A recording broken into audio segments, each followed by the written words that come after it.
Kom med mig ind og se Spider-Man Brand New Day Spoiler-free edition. Så her er jeg lige stået op, og det kan man skal se, altså shit mand, lyset er skarpt lige pludselig mand, shit mand.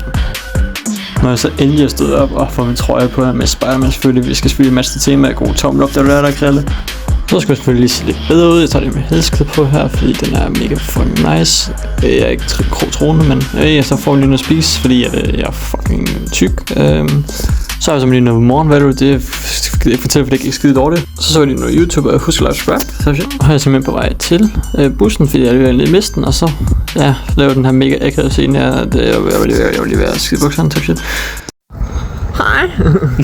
Ja, det lyder som en skidt. Så nu er jeg på vej til biografen, her sidder vi mænd, og jeg vil simpelthen ikke vise filmen, fordi det må jeg ikke, og så filmen jeg spise bagefter. Hvad har du til at sige? Hey,